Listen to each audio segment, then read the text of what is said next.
March 7, 1945. The western bank of the Rhine River near Remagen, Germany.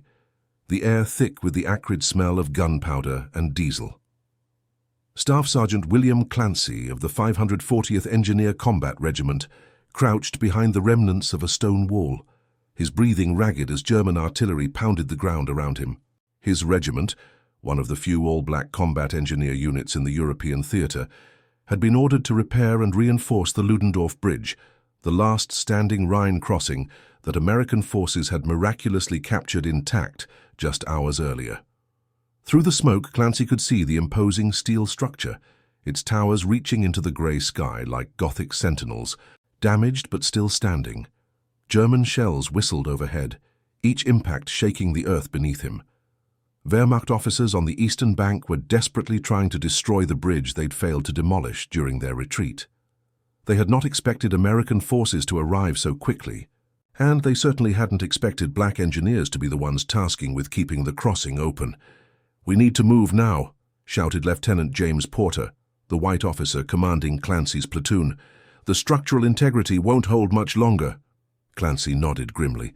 They had minutes, not hours, to begin emergency repairs on the bridge while under constant fire.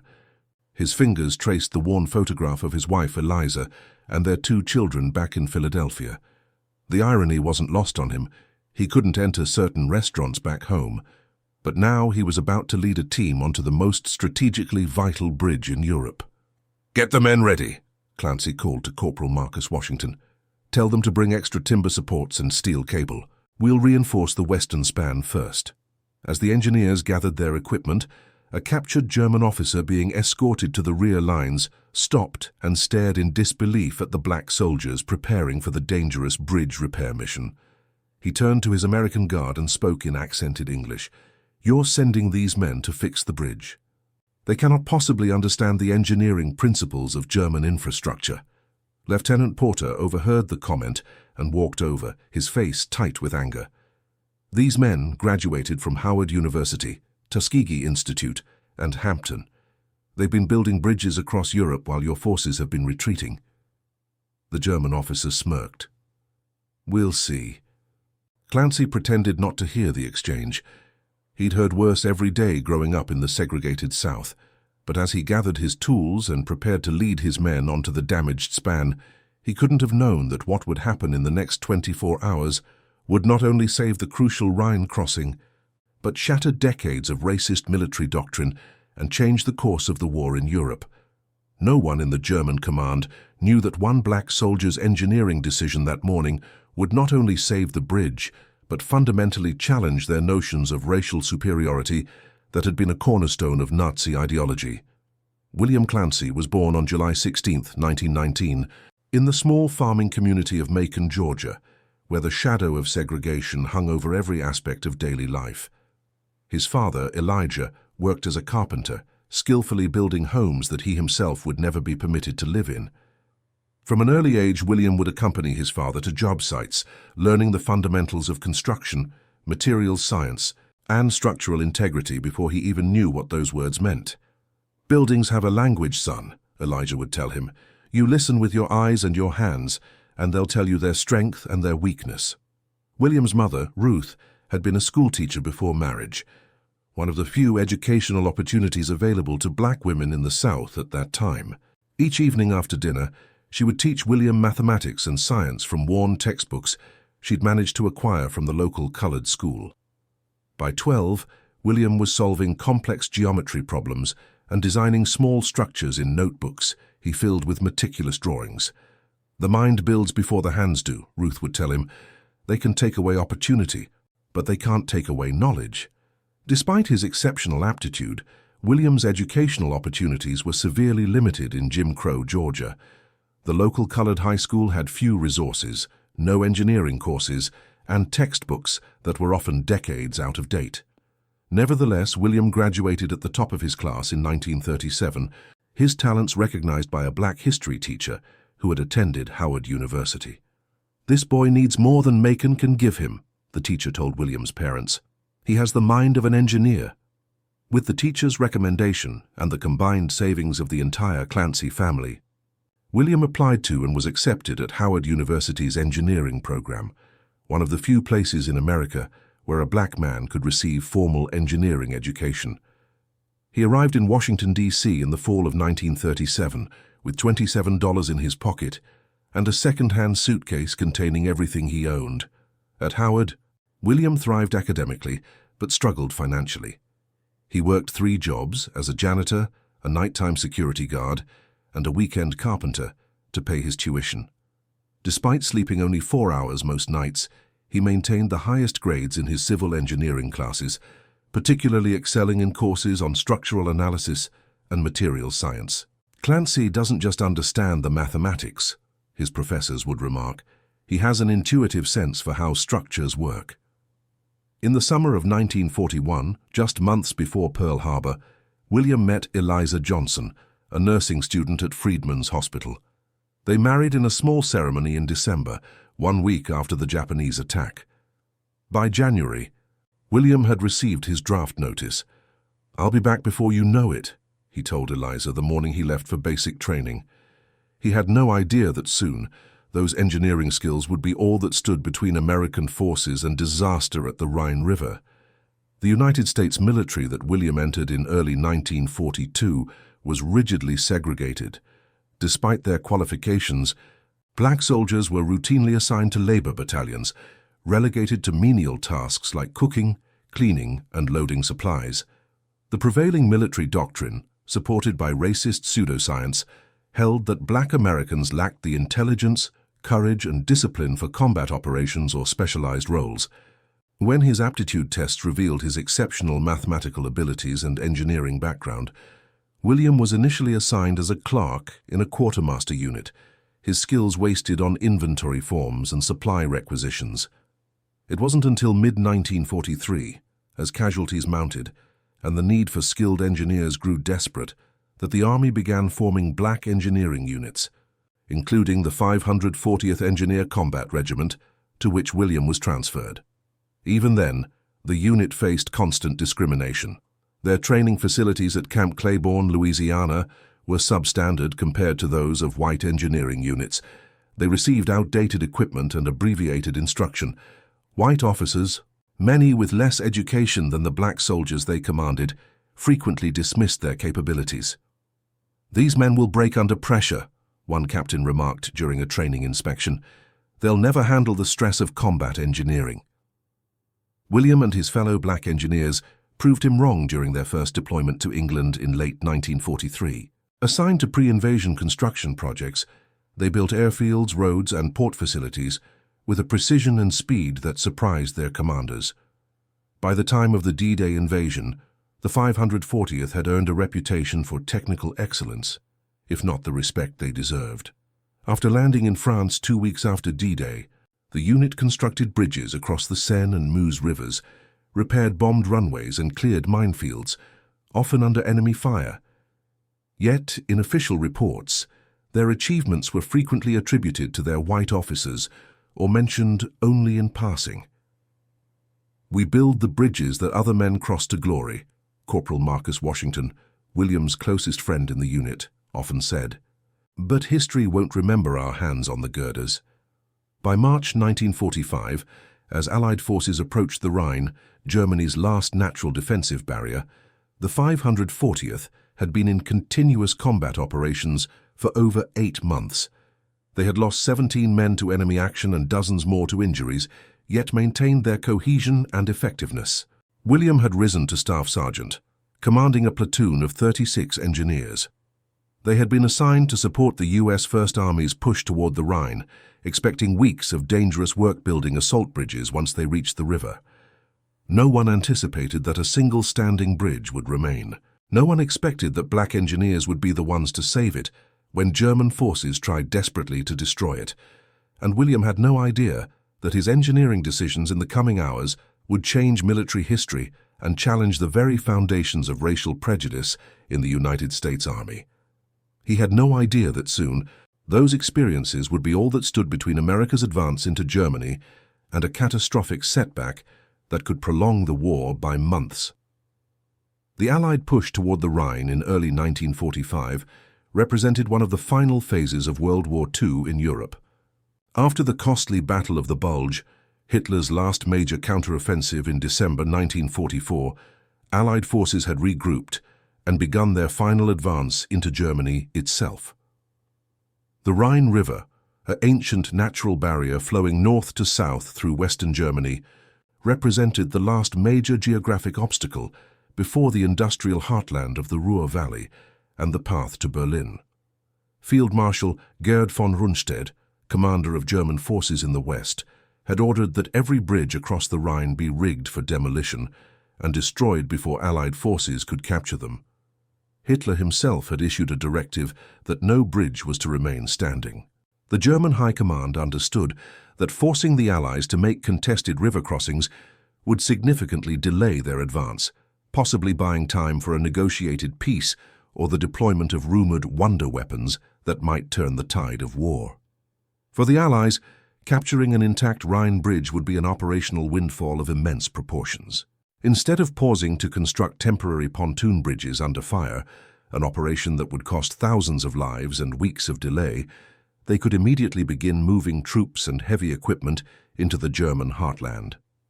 General Omar Bradley, commanding the U.S. 12th Army Group, had privately told his staff that he expected the Rhine crossings to be the costliest operation since Normandy. Intelligence estimates suggested that a forced crossing would result in casualties similar to those suffered on Omaha Beach. Potentially, thousands of men lost in the first day alone.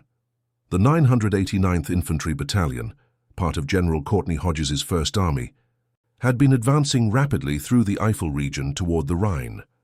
On March 7th, they unexpectedly found themselves approaching the town of Remagen, where the Ludendorff Bridge, a massive dual-track railway bridge with a roadbed for vehicles, spanned the river. The Ludendorff was no ordinary structure. Built during World War I to transport German troops and supplies to the Western Front, it represented the pinnacle of early 20th century German engineering. Its twin stone towers resembled medieval fortifications, housing machinery, and defensive positions. The main span stretched over 1,000 feet across the Rhine, rising almost 50 feet above the water to allow river traffic to pass underneath. Its steel trusses were designed to support the heaviest military trains of the era.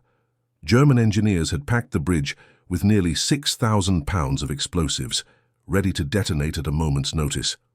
By all logic and military doctrine, the Ludendorff should have been reduced to twisted metal in the Rhine before American forces arrived. But when advance elements of the 989th reached the heights overlooking Remagen on the afternoon of March 7th, they were astonished to see the bridge still standing. German demolition teams had attempted detonation, but only partially succeeded, damaging but not destroying the structure. A brave charge by American infantry secured the western approach before the Germans could make a second attempt. The moment the bridge was captured, a race against time began. German artillery from the eastern heights began targeting the structure. Luftwaffe bombers were scrambled from nearby airfields. Frogmen were dispatched upriver with floating mines. Every asset the Wehrmacht could muster was directed at destroying the Ludendorff before the Americans could exploit their unexpected advantage. It was at this crucial moment that the 540th Engineer Combat Regiment was urgently summoned to Remagen. Their mission: assess, repair, and reinforce the damaged bridge to allow the flow of American troops and vehicles into the German heartland. The next 24 hours would determine whether the Rhine crossing would accelerate the end of the war by weeks or even months. For William Clancy and his fellow black engineers, the stakes extended beyond the immediate tactical situation. In a military still deeply divided by race, where the capabilities of black soldiers were constantly questioned, the Ludendorff Bridge represented something more, a chance to demonstrate their skills under the most demanding circumstances imaginable. "This isn't just about crossing a river," Lieutenant Porter told them as their trucks raced toward Remagen. "This is about history. If we succeed here, it changes everything." What Porter didn't mention was the other side of that equation. If they failed, if the bridge collapsed under American forces, the blame would fall disproportionately on the black engineers, regardless of the circumstances. The racist military doctrine that had relegated black soldiers to support roles would seem vindicated. The opportunity to prove their worth would become evidence of their limitations. As they approached Remagen, The engineers could see German shells exploding around the bridge, sending geysers of water into the air and shrapnel raining down on the structure. The western bank was crowded with American forces preparing to cross, infantry, tanks, artillery, all waiting for the engineers to declare the bridge safe. Among the waiting officers was Major General John Leonard, commander of the 980th Infantry Division, who had rushed to Remagen upon hearing of the bridge's capture. Leonard had been skeptical when told that a black engineering regiment was being dispatched to handle such a crucial mission. "Are you certain they're up to this?" he had asked his staff. "This bridge is the most important structure in Europe right now."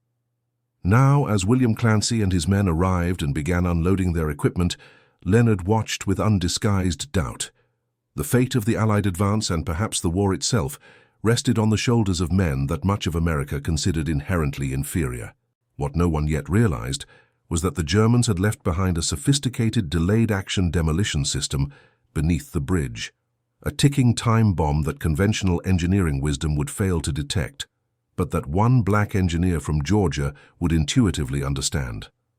The fate of thousands hung in the balance as William prepared to make the most crucial engineering assessment of the war, one that would challenge both German demolition experts and American racial prejudice in ways no one could have anticipated.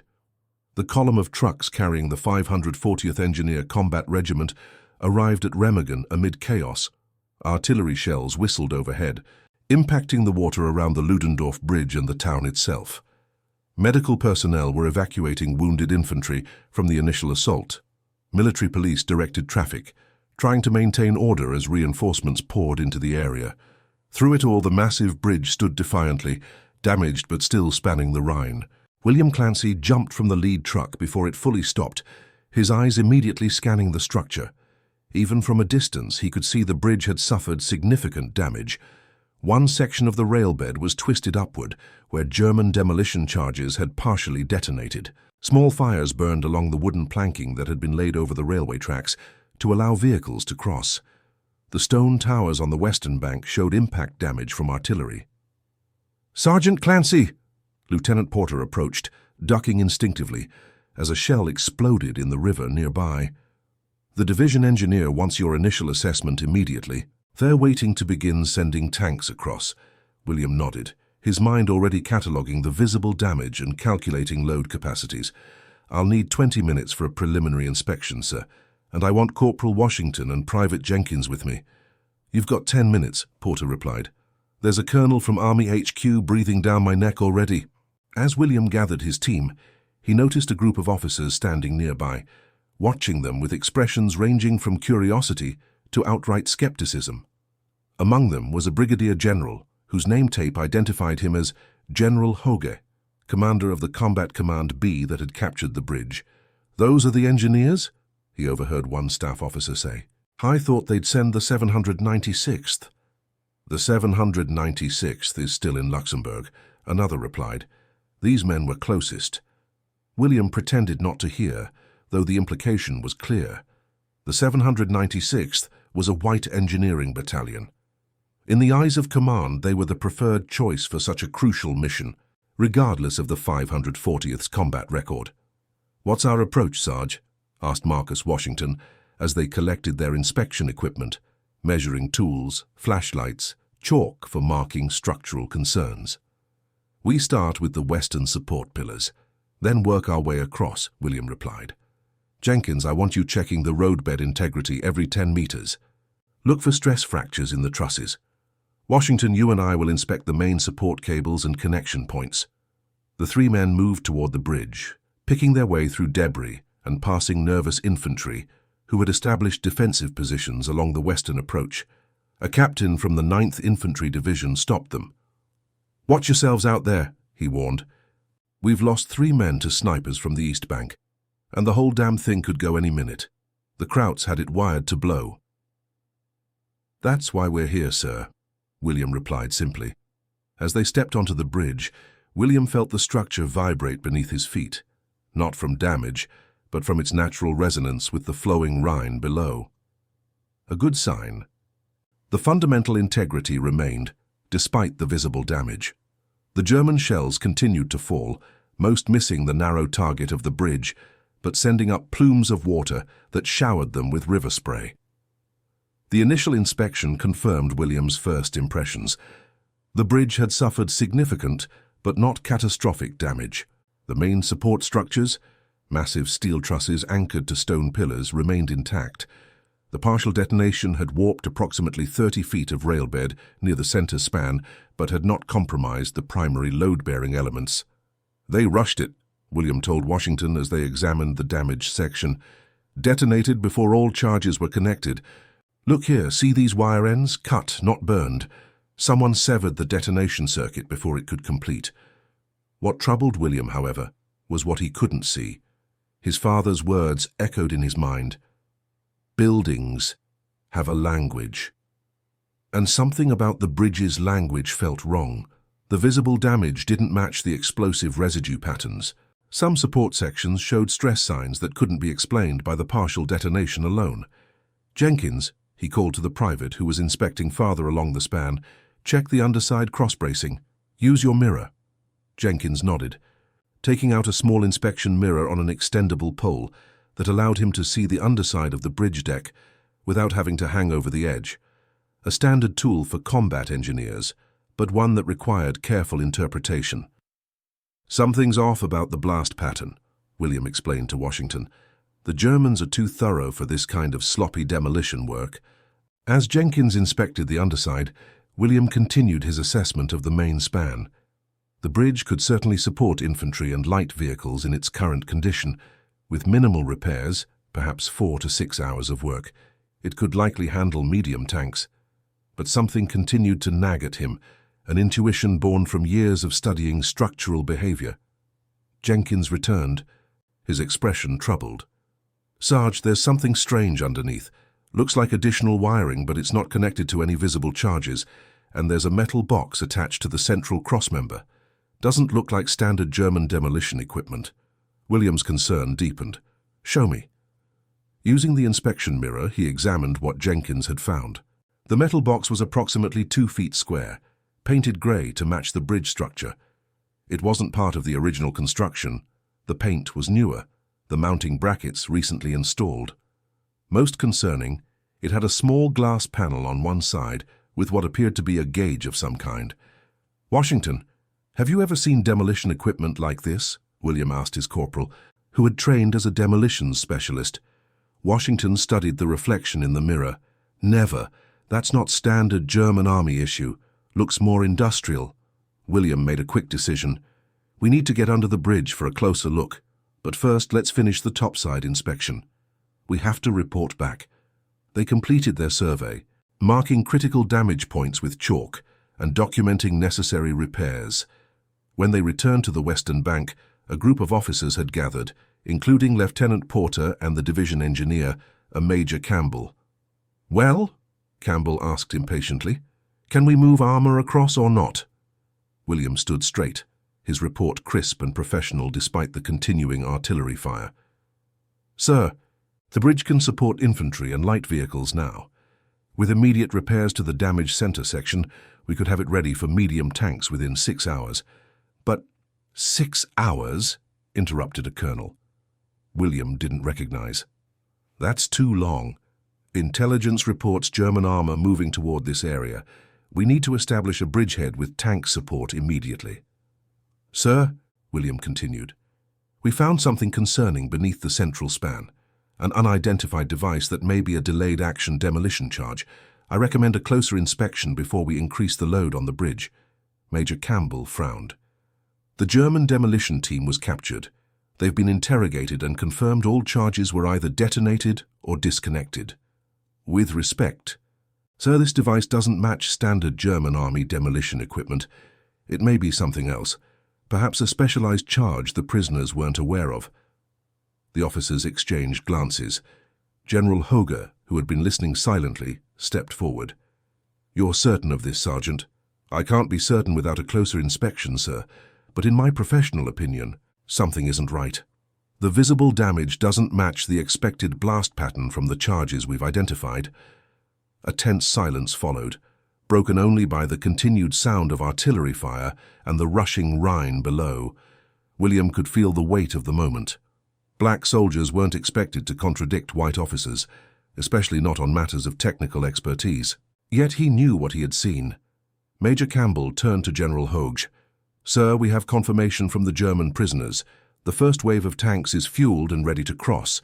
Every minute we delay gives the enemy more time to bring up reinforcements on the east bank."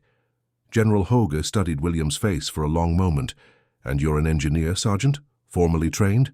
"Yes, sir. Howard University Civil Engineering. I specialized in structural analysis." Another officer scoffed audibly. General Hoge silenced him with a look, then turned back to William. "How long would this additional inspection take?" "1 hour, sir. We need to physically examine the device underneath the span." The general considered this, glancing at the bridge, then at the waiting tanks. Then back to William. "Major Campbell, hold the armor for 1 hour. Let the sergeant check his theory. If he finds nothing, we begin crossing immediately." "But, sir," Campbell began. 1 hour, Major," Hoge repeated firmly. "If the sergeant is right, and we lose this bridge with a company of Sherman tanks on it, this crossing becomes a disaster instead of a triumph." William felt a rush of vindication mixed with apprehension.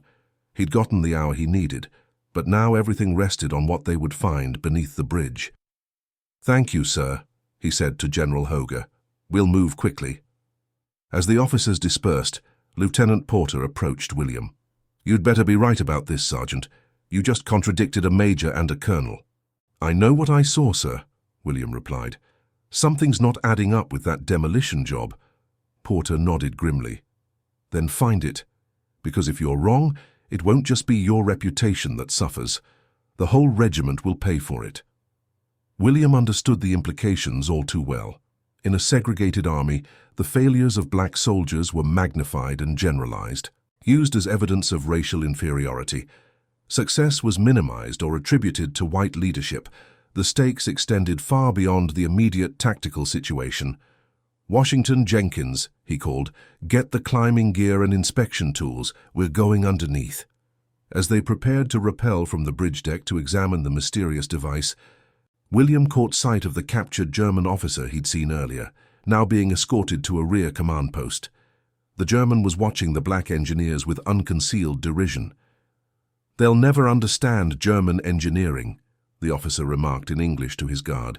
"That bridge has secrets your Negro soldiers cannot possibly comprehend." The American guard shoved him forward roughly. "Keep moving." William turned away, focusing on the task at hand, but the German's words echoed in his mind as he prepared to descend beneath the Ludendorff Bridge, where the fate of the Rhine crossing, and perhaps the reputation of black soldiers throughout the U.S. Army, hung in the balance.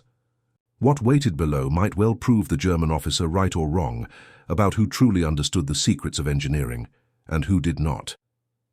William suspected the answer would surprise them all. The wind whipped around William as he dangled 40 feet above the churning waters of the Rhine. The makeshift harness cut into his shoulders, and the cold March air numbed his fingers as he maneuvered closer to the mysterious device attached to the bridge's underside.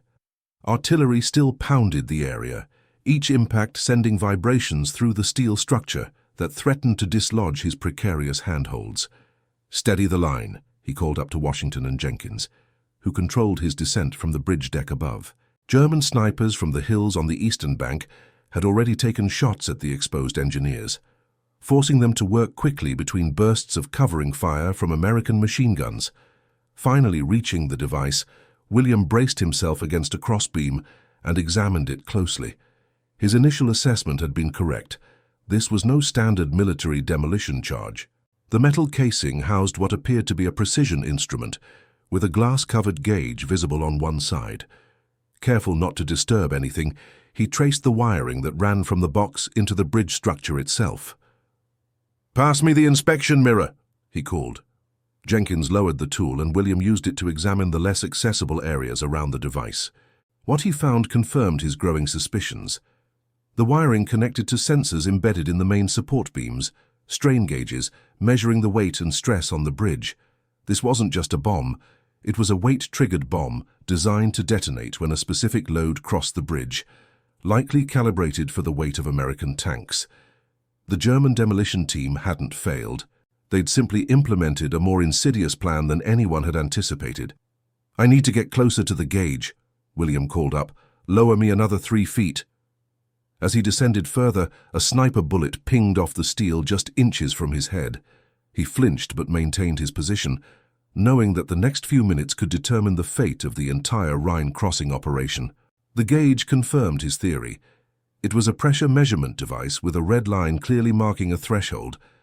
Based on his engineering knowledge, William estimated the trigger point was calibrated for approximately 30 tons, precisely the weight of an American Sherman tank. "Pull me up," he shouted, "quickly."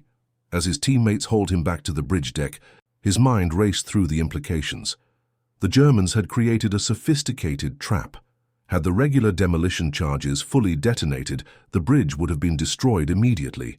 When that failed, this backup system would ensure the bridge collapsed at the most devastating moment, when it was loaded with American armor, causing maximum casualties and psychological impact. Emerging onto the roadbed, William quickly explained his findings to Washington and Jenkins. "It's a weight trigger system," he said, brushing off his uniform, "the kind used in mining operations. When enough weight crosses the bridge, specifically the weight of our tanks, it will complete a circuit and detonate secondary charges hidden inside the main support pillars." "Jesus," Washington muttered. "If those went off with a company of Shermans on the bridge, we'd lose every man and tank," William finished grimly. "And our best crossing point on the Rhine." They hurried back to the western bank, where the command group waited impatiently. General Hoge stepped forward as they approached. "Well, Sergeant, what did you find?" William explained the device and its purpose, using his engineering knowledge to clearly articulate the danger. As he spoke, he could see the expressions of the officers changing from skepticism to concern, then alarm. "You're saying the bridge is rigged to collapse under the specific weight of our tanks?" Major Campbell asked. "Yes, sir. It's an industrial weight trigger system, likely adapted from German mining technology. The gauge is calibrated to approximately 30 tons, the weight of a Sherman." The captured German officer, still awaiting transport to the rear, stood nearby with his guard. Hearing William's explanation, his face betrayed shock and anger. "Impossible," he burst out in English. "How could you possibly know that?" General Hoge turned to the German. "Is he right? Is that how the bridge is rigged?" The German officer composed himself, his voice cold. "I am not authorized to confirm or deny specific tactical information." But his initial reaction had already confirmed William's assessment. General Hoge turned back to William. "Can you disarm it?" William considered the question carefully. Demolitions wasn't his specialty, and a mistake could trigger the very explosion they sought to prevent. "Sir, with your permission, I'd like to try something different. Instead of disarming it, we can fool it." "Explain," ordered Hoge. "The trigger is based on weight distribution across the main span," William said. "If we reinforce the structure with additional support beams positioned to redirect the load away from the sensors, we can move tanks across without reaching the trigger threshold." "Is that possible?" Lieutenant Porter asked. "Yes, sir. We have timber and steel cable in our supply trucks. With 3 hours and 30 men, we can create a weight distribution system that should allow tanks to cross safely." Major Campbell looked skeptical. "Should allow? You want to gamble our armor on should?" "It's not a gamble, sir," William replied firmly. "It's applied engineering. The principles of load distribution are well established. We'd essentially be creating an invisible truss system beneath the visible bridge structure." General Hoge studied William for a long moment, then glanced at the waiting tanks and the crucial bridge. The tactical situation was clear. They needed armor across the Rhine immediately to secure their bridgehead and exploit this unexpected advantage. The alternative was a frontal assault crossing elsewhere that would cost thousands of lives. "Do it," he ordered finally. "You have 3 hours, Sergeant. Not a minute more." "Yes, sir," William replied. "I'll need my entire company and all available materials." "You'll get them," Hoge assured him. "Lieutenant Porter, see to it." As the officers dispersed to organize the operation, the German prisoner spoke again, his voice dripping with contempt. "It won't work. Your colored soldiers cannot possibly understand the complexities of German engineering." General Hoge looked at the German coldly. "We'll see about that." To William he added, "Prove him wrong, Sergeant." William nodded, already mentally designing the reinforcement system that would save the bridge. With pleasure, sir. Within minutes, the entire company of the 540th Engineers was mobilized. Under William's direction, they began constructing an ingenious system of timber supports and steel cable braces that would distribute the weight of crossing tanks away from the pressure sensors. Working under constant artillery fire and sniper attacks, the black engineers moved with practiced efficiency. William divided them into teams, some constructing wooden trusses on the shore, others installing them beneath the bridge deck, still others establishing a system of guide cables to ensure proper placement. From the western heights, senior officers watched with a mixture of doubt and hope as the black engineers swarmed over and under the vital structure. Among them was Colonel Harrison, the corps engineer who had arrived to oversee the operation. "They actually seem to know what they're doing," he remarked to his aide with unconcealed surprise. "The sergeant in charge studied engineering at Howard," the aide replied. "Some of these men have been building bridges since North Africa." Colonel Harrison grunted non-committally. Like many in the still segregated army, he had internalized the doctrine that black soldiers lacked the technical aptitude and courage for such critical missions. Now, watching them work with precision under fire, those assumptions were being visibly challenged. On the bridge itself, William moved from team to team, checking measurements and adjustments, his mind focused entirely on the physics of load distribution. The German demolition experts had created an elegant trap, but they hadn't anticipated American engineers would detect it, much less devise a counter-solution without removing the explosives. "How's it looking?" Washington asked as they met at the center span, both men covered in sweat despite the cold air. "Good," William replied. "The primary distribution beams are in place. We need to adjust the tension on the east side cables by about 20% to balance the load pattern." Washington nodded and moved to direct that work. As he left, Private Jenkins approached with a concerned expression. "Sarge, the timber for the final section is running short. We're about 3 beams shy of what your design calls for." William considered this problem. "We'll compensate by doubling the steel cable bracing on the existing beams, get another 100 feet of cable from the second truck." As Jenkins hurried off, Lieutenant Porter appeared beside William, watching the operation with growing respect. "I've never seen anything like this system, Sergeant. Where did you learn this technique?" "I didn't, sir," William admitted. "I'm creating it now, based on first principles of structural engineering. When you understand how forces move through a structure, you can manipulate their pathways." Porter looked at him with new eyes. "You're inventing this as you go." "Engineering is problem-solving, sir. The problem defines the solution." Porter shook his head slightly, a realization dawning that perhaps he had misjudged not only William Clancy, but many of the men under his command. As the third hour approached completion, the reinforcement system was nearly finished. William conducted a final inspection, checking every connection and stress point. The bridge now contained a nearly invisible secondary support structure, a sophisticated network of timber, steel, and physics that would channel the weight of crossing tanks away from the German pressure sensors. "It's ready," he announced to Lieutenant Porter. "We should test it with a single tank first, but the system should hold." Porter nodded and went to report to General Hoge. Minutes later, the general himself walked onto the bridge to inspect the work, accompanied by Colonel Harrison and several staff officers. "Explain this to me, Sergeant," Hoge said, gesturing at the reinforcement system that now embraced the damaged bridge like an exoskeleton. William walked the officers through the design, explaining how the additional supports distributed weight to bypass the German sensors.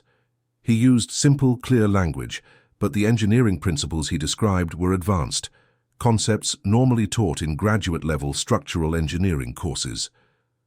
"Essentially, sir, we've created invisible pathways for the weight forces to travel," he explained. "When a tank crosses, instead of the pressure being detected by the German triggers, it will be rerouted through our timber supports and discharged into the main pillars at points away from the sensors." Colonel Harrison looked skeptical. "And you're confident this will work? This isn't standard Army engineering doctrine." "No, sir, it isn't," William acknowledged. "But the principles are sound. Howard University taught me theoretical approaches beyond the Army field manual." General Hoge studied the structure for another moment, then made his decision. "Bring up a Sherman. We'll test it now." A single Sherman tank from the 2nd Armored Division was directed onto the bridge approach. The 33-ton vehicle's engine roared as it idled, waiting for the command to proceed. The tank commander, a lieutenant named Davidson, looked nervously at the damaged bridge, and the black engineers still making final adjustments. "You're sure about this?" he called down to William from his hatch. "Yes, sir," William replied with more confidence than he felt. "Just maintain steady speed, 5 miles per hour, and follow the marked center line exactly." The tank commander nodded and closed his hatch. At General Hoge's signal, the Sherman began to rumble forward onto the bridge deck. The structure trembled under the weight, steel groaning as the tank proceeded meter by meter toward the center span where the German trigger mechanism waited. William watched intently, his eyes darting between the advancing tank and the timber braces beneath the roadbed. Everything depended on his calculations being correct, not just the success of the crossing, but the lives of the tank crew and the reputation of every black soldier in the European theater. The German prisoner had been brought forward to witness the test. "It will fail," he said confidently to his guard. "The triggering mechanism was designed by our finest engineers." William ignored him, focusing entirely on the movement of forces through the structure as the Sherman approached the midpoint. He could feel the bridge's response in his feet, the subtle vibrations telling him how the load was being distributed. "It's working," he murmured to Washington, who stood beside him. "The load is bypassing the trigger points." The Sherman reached the center span, the most dangerous point, and continued steadily onward. The bridge swayed slightly but held firm.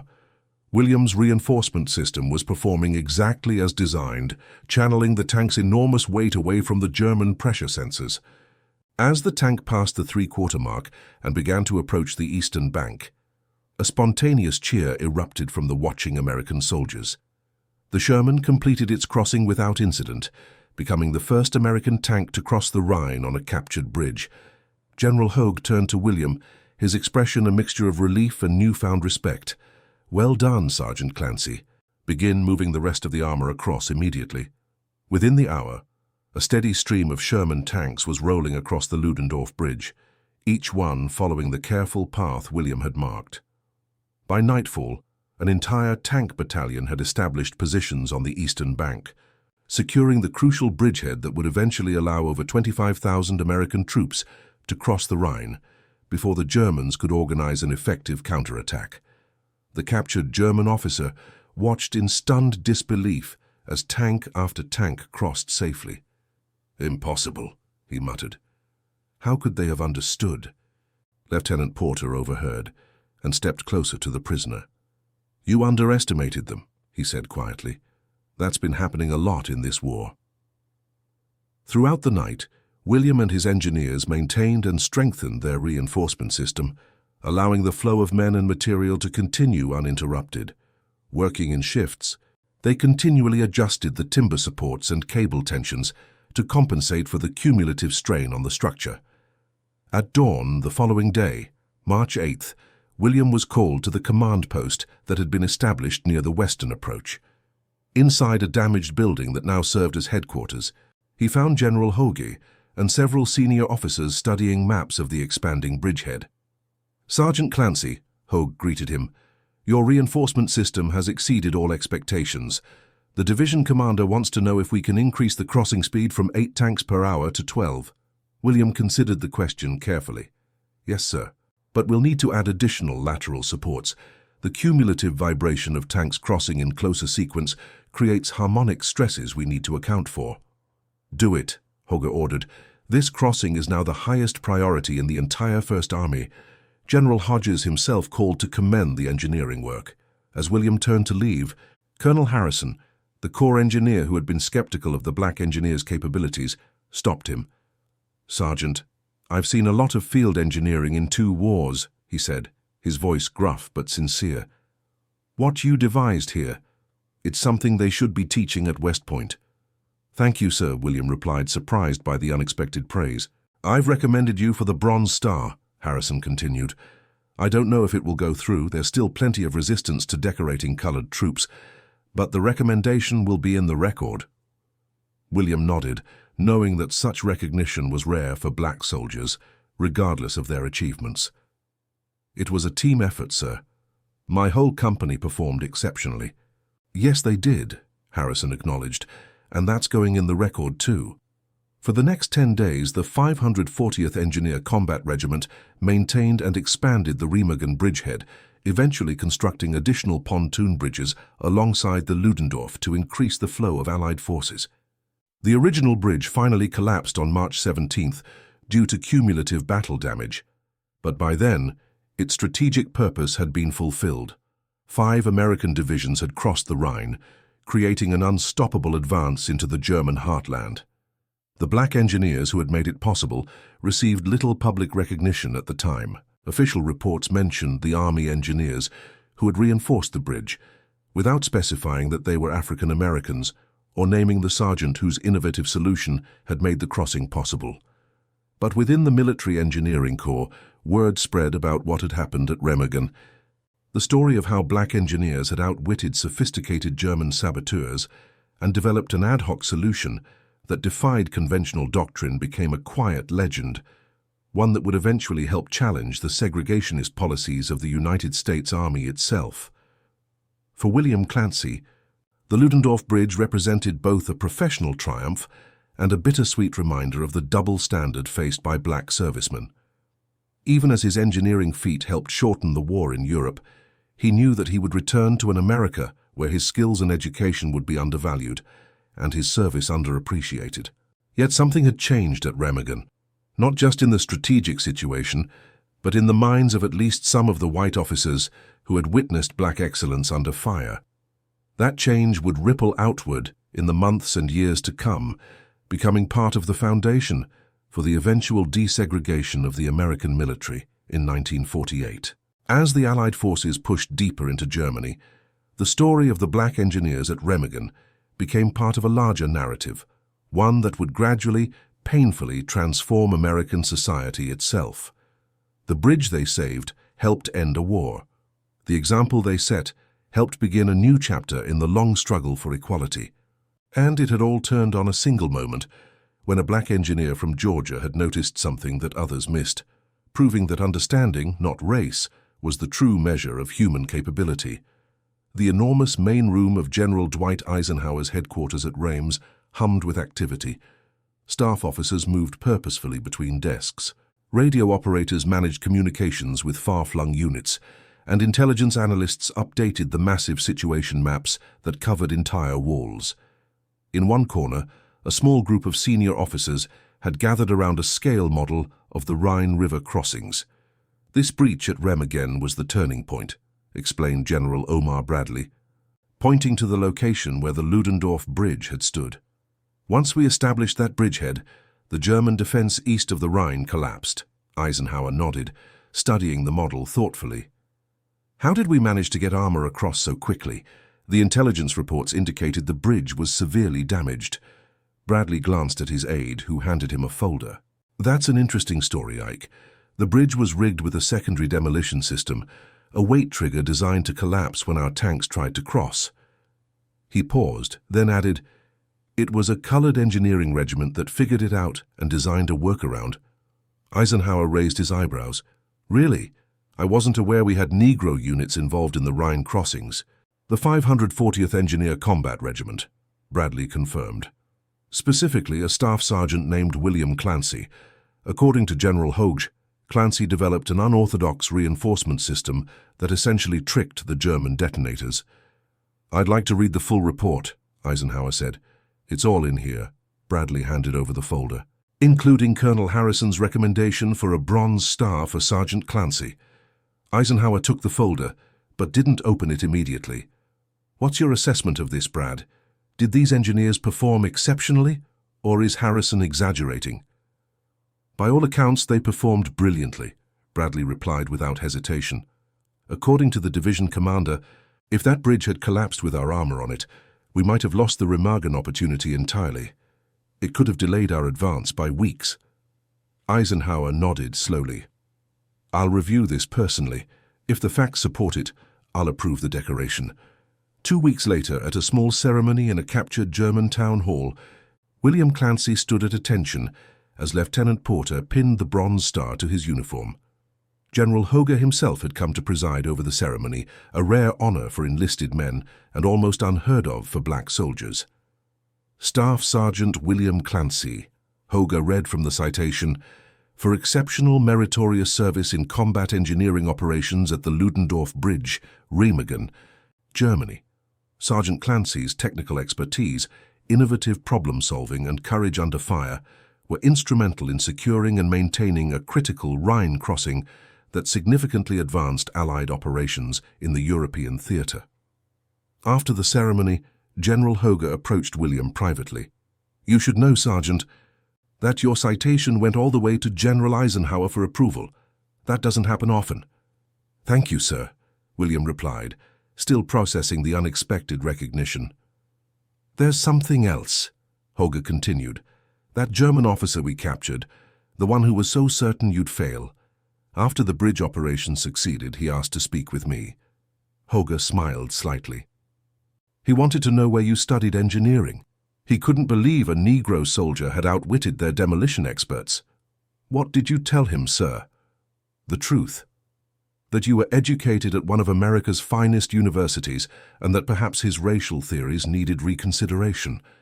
Hoger looked contemplative for a moment.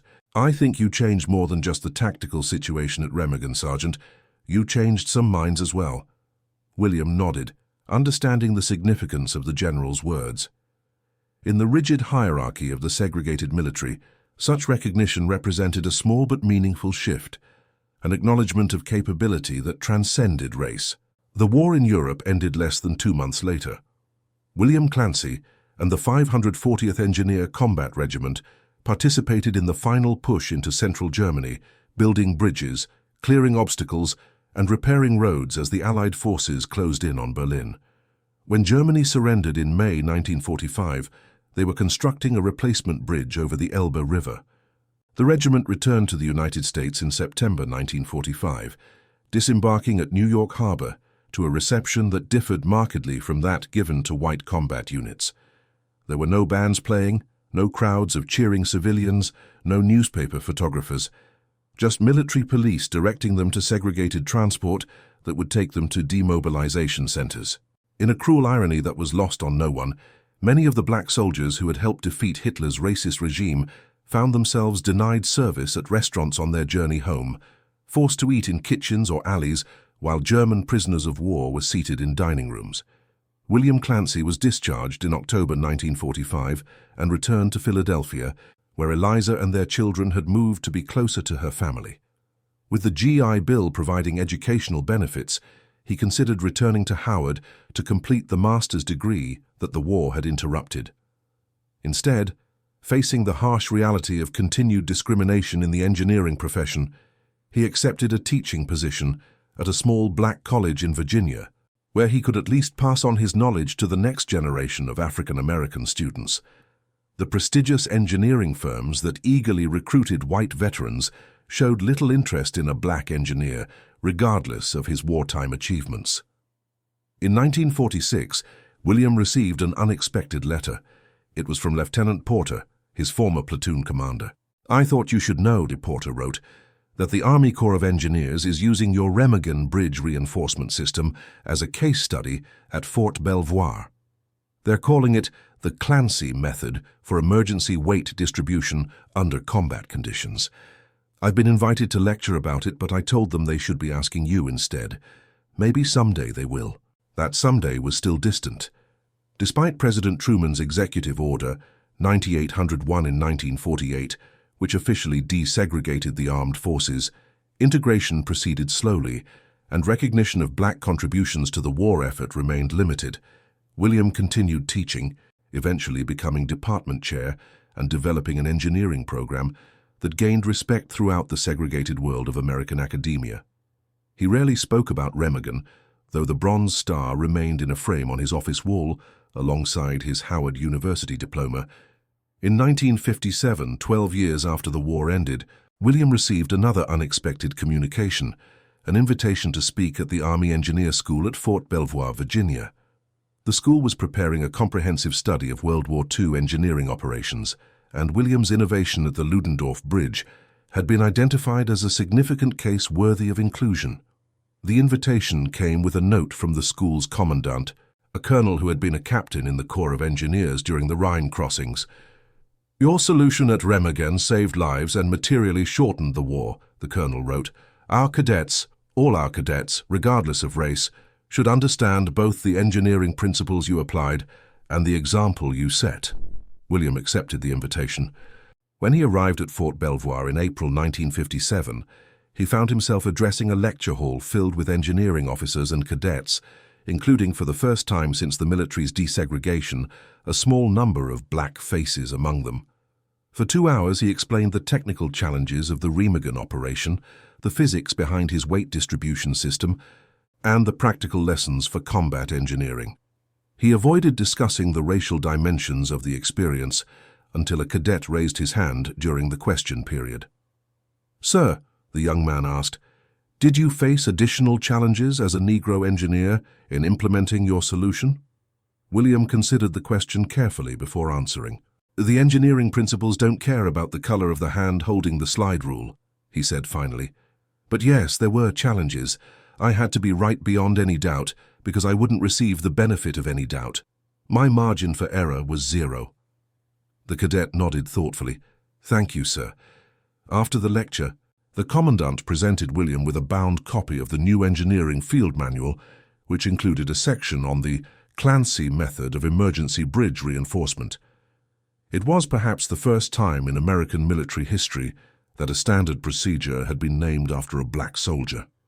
In the decades that followed, as the civil rights movement gained momentum and American society began its painful progress toward greater equality, the story of the black engineers at Remagen circulated among military historians and civil rights advocates alike.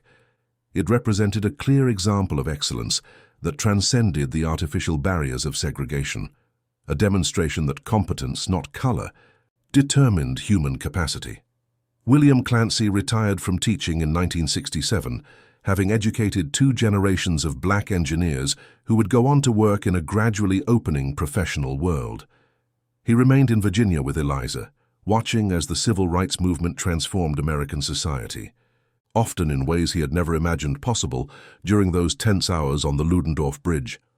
In 1970, 25 years after the end of World War II, William received an invitation to a reunion of Rhine crossing veterans in Washington, D.C. The event was organized by the U.S. Army to commemorate what military historians had come to recognize as one of the decisive moments of the war. When he arrived at the hotel ballroom, William was surprised to find himself immediately recognized by several white veterans, including former officers from the 989th Infantry Division that had captured the bridge. "You're Clancy?" asked one gray-haired man, extending his hand. "I was a lieutenant with Baker Company. We were the second unit to cross after your reinforcement system was installed. You're the reason I made it home." Throughout the evening, similar conversations occurred. Men who had crossed the Ludendorff Bridge, many of whom had never known the full story of its reinforcement, sought out the black engineer whose innovation had made their crossing possible. Most moving was the arrival of an elderly man who made his way slowly across the room using a cane. As he approached William, those nearby fell silent, recognizing the 3 stars of a retired lieutenant general on his civilian jacket. "Sergeant Clancy," said the man, his voice still carrying the unmistakable tone of command. "General Hoge, though I'm retired now." William snapped to attention instinctively. "General, it's an honor to see you again." Hoge smiled. "At ease, Sergeant, it's been 25 years. He glanced around at the gathered veterans. "I was just telling these gentlemen that the Remagen crossing might have been the most important tactical victory on the Western Front. It shortened the war by months, saved thousands of lives." He fixed William with a direct gaze, "and it wouldn't have happened without you." The room had grown quiet as other veterans gathered to listen. "I've had a long career, commanded troops from Normandy to Korea," Hoge continued, "but I never saw a more impressive piece of combat engineering than what you did at Remagen." He paused, then added deliberately, "and I never saw a clearer demonstration that segregation was a waste of America's talents." A murmur of agreement passed through the group. Many of these men had served in the segregated military and had witnessed firsthand both the injustice of the system and the excellence of black soldiers that contradicted its underlying assumptions. The Army learned that lesson eventually, Hoger concluded. Too slowly, but we learned it, and men like you taught us. As the evening concluded, a photographer from the Army Times asked to take a picture of William with General Hoger and several other Rhine crossing veterans. The resulting photograph, showing black and white veterans standing together as equals, appeared in the newspaper the following week under the headline, "Remagen Heroes Reunite, the Bridge That Broke Barriers." It was a small recognition, coming a quarter century after the fact, but it represented something significant, an acknowledgement that the struggle against fascism abroad had helped spark the struggle against racism at home, and that black soldiers like William Clancy had fought heroically on both fronts. In the years that followed, historians and military scholars began to document more thoroughly the contributions of black service members during World War II. The story of the 540th Engineer Combat Regiment at Remagen found its way into academic texts and eventually into broader historical narratives about the war. William Clancy passed away in 1983 at the age of 64, survived by Eliza, their children and grandchildren. His funeral was attended not only by family and colleagues, but by several veterans who had crossed the Rhine at Remagen, men who understood the significance of what had happened there and the role William had played. Among his personal effects was a worn leather notebook containing his original calculations and sketches for the Ludendorff Bridge reinforcement system. His family donated it to the Army Corps of Engineers Museum, where it remains on display today, a testament to innovation under fire and excellence that transcended the artificial boundaries of race. The Ludendorff Bridge itself was never rebuilt after the war. Its stone towers still stand on either bank of the Rhine, preserved as a memorial to the battle that took place there. In 1995, on the 50th anniversary of the Rhine crossing, a small additional plaque was added to the western tower, recognizing the contribution of the 540th Engineer Combat Regiment and the Clancy method that had made the crossing possible. The plaque bears a simple inscription: "Technical skill knows no color. Courage has no race. Excellence defies prejudice." It stands as a reminder of a moment when black excellence shattered racist assumptions, when the hands of men deemed inferior by their own country built a path to victory that their nation could not have achieved without them. Today, visitors to Remagen often pause at the plaque, learning for the first time about the black engineers whose story remained untold for too long. Some leave small tokens, coins, engineering pencils, or flowers, a gesture of respect for men who fought for freedom abroad while still seeking it at home. Perhaps the most fitting tribute came in 2001, when the U.S. Army Corps of Engineers established the William Clancy Excellence in Combat Engineering Award, presented annually to the engineering unit, that demonstrates exceptional innovation in battlefield conditions. The award citation includes a brief account of the Remagen operation and notes that Clancy's achievement represents the highest traditions of American military engineering and the principle that excellence transcends all artificial barriers. The story of William Clancy and the black engineers at Remagen reminds us that history is not always written by those who performed its most crucial acts. Sometimes, the most significant contributions remain inadequately recognized for decades, acknowledged first by those whose lives were directly touched, only later by the institutions and society that benefited from them. In the struggle for equality, such recognition matters, not because medals and plaques change the past, but because they help shape the future.